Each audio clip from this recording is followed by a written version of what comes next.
ओठ खमीसो खान तारत रहमत बजी जारिया जारी जित दस्तार फजीलत वारी महफिल प्यारिया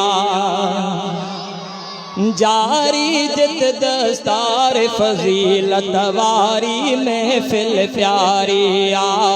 कोट खमीसो खान हतारत रहमत बजी जारिया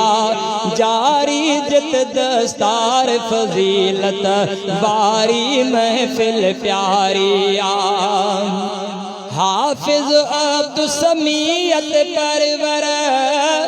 खास खुदा हाफिज अब्दुल समीयत परवर खास खुदा फजुल फरमायो कुरान मिठे जे लफ्ज़न खे दिल में खूब समायो हाफिज अब्दुल समी मिठे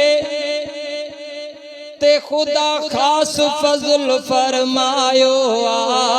कुरान मिठे जे लफ्ज़न खे जंहिं दिल में खूब समायो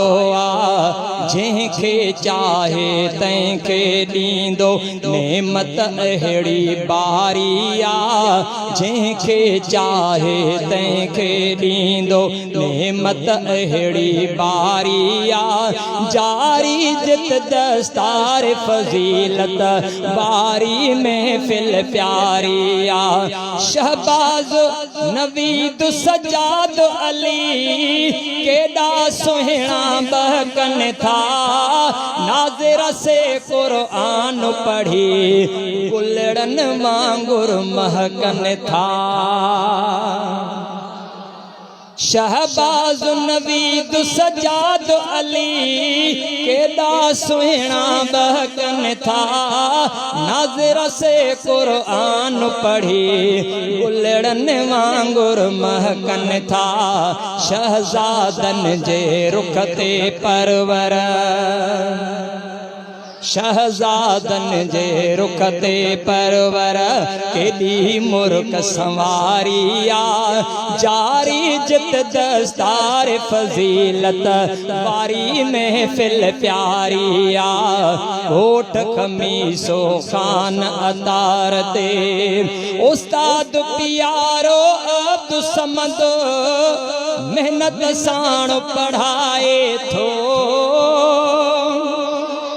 बुलंद आवाज़ सां सुभान अल्लाह हथ मथे करे माशाअल्लाह उस्ताद प्यारो अब्दुल समद मेहनत साण पढ़ाए थो तालिब पंहिंजे हर हिक खे कुरान सचो समझाए थो कारी साहब पाक खुदा जे कारी साहब पाक खुदा जे दीन संदो पर जारिया जारी जित दस्तार फजीलत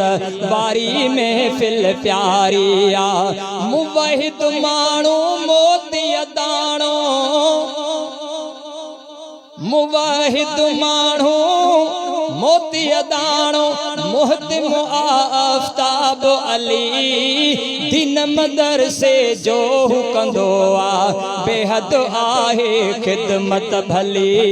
इस्लाम सजे जी चाहत में सारी उम्र गुजारिया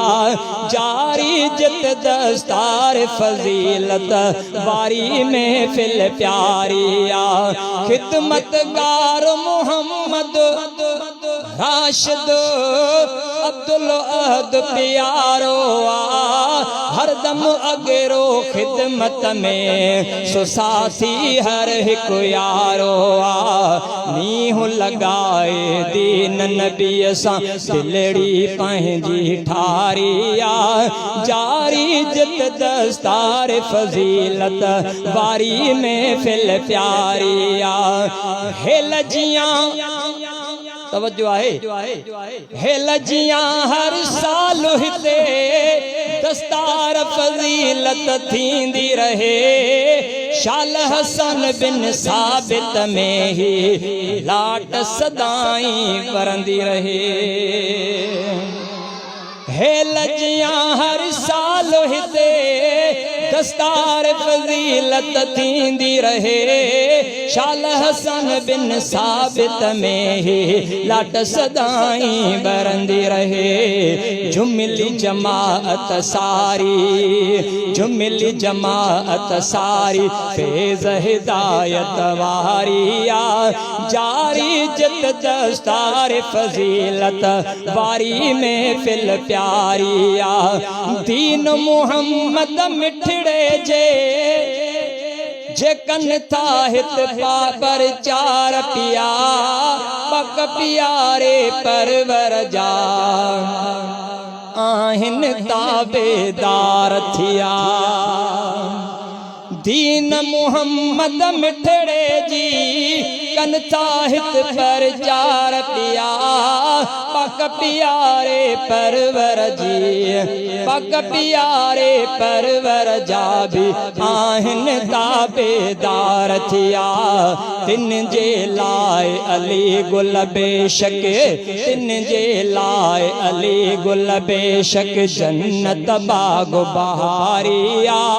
जारी जित दस्तार फजीलत बारी महफिल प्यारिया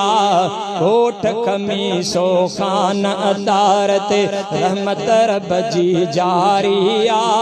जारी जित दस्तार फजीलत बारी महफिल प्यारिया।